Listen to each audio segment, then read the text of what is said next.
Vous êtes connecté sur monclasseurdemaths.fr et dans cette vidéo, nous allons voir comment dresser le tableau de signes d'une fonction homographique, c'est-à-dire une fonction du type ax plus b sur cx plus d.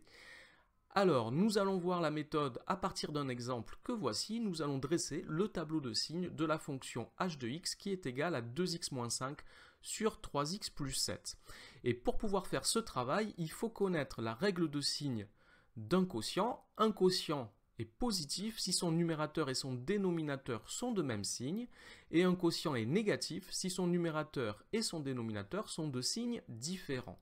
Cela signifie que l'on doit commencer par étudier séparément les signes du numérateur et du dénominateur, et pour cela, nous allons résoudre deux inéquations. La première inéquation va nous permettre de dire lorsque le numérateur sera positif, 2x-5 est positif ou nul, et la deuxième inéquation, 3x plus 7 est positif ou nul, nous dira à quel moment le dénominateur est positif. Alors, pour résoudre la première inéquation, 2x-5 est positif ou nul, je commence par additionner 5 à chaque membre de l'inéquation, je les divise ensuite tous les deux par 2, ce qui me fait que x est supérieur ou égal à 5 demi.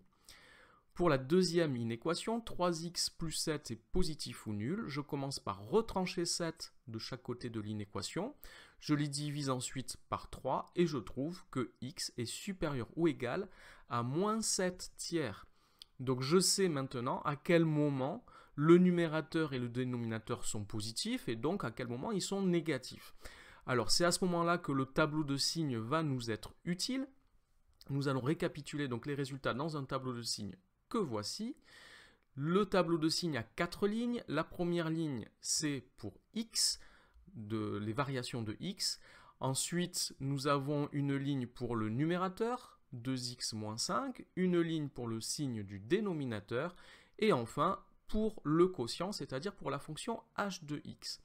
Alors, première chose, x varie de moins l'infini à plus l'infini, je l'indique dans mon tableau, et j'ai deux valeurs remarquables ici que j'ai déterminées en faisant la résolution de mes inéquations, qui sont 5 demi et moins 7 tiers, et que je place donc sur la première ligne. Attention de les placer dans l'ordre croissant ici. Et puis, il faut faire attention ici, moins 7 tiers est la valeur qui annule le dénominateur de notre fonction homographique, ce qui signifie que la fonction n'est pas définie en moins 7 tiers. Alors je vais tracer une ligne verticale à moins 7 tiers et à 5 demi, mais à moins 7 tiers, j'indique qu'on a une valeur interdite, que la fonction n'est pas définie en moins 7 tiers par une double barre. D'accord ? En moins 7 tiers, quand x vaut moins 7 tiers, 3x plus 7 vaut 0, et la fonction n'est donc pas définie puisqu'il est interdit de diviser par 0.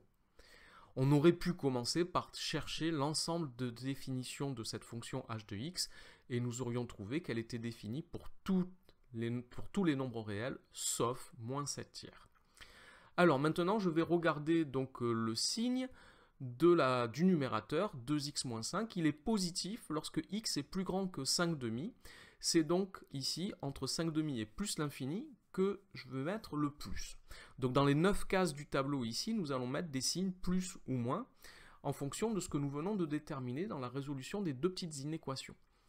Donc si 2x moins 5 est positif lorsque x est plus grand que 5 demi, il est négatif lorsque x est plus petit que 5 demi, donc je mets les signes moins ici, et le numérateur s'annule en 5 demi, donc je mets le 0 ici.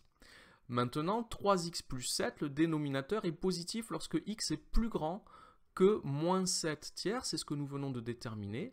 Je mets donc les signes plus à droite de moins 7 tiers, et donc ça sera négatif quand x sera plus petit. Je ne mets pas le 0 sur la colonne du moins 7 tiers, puisque c'est une valeur interdite, il est inutile de calculer combien ça fait en moins 7 tiers. Je peux maintenant appliquer la règle des signes, qui nous dit donc que si le numérateur et le dénominateur ont le même signe, alors le quotient est positif. Donc ici, entre moins l'infini et moins 7 tiers, h de x est positif. Ensuite, entre moins 7 tiers et 5 demi, le numérateur et le dénominateur ont un signe différent. Le quotient est donc négatif. Et enfin, entre 5 demi et plus l'infini, le numérateur et le dénominateur ont le même signe. Le quotient est donc positif.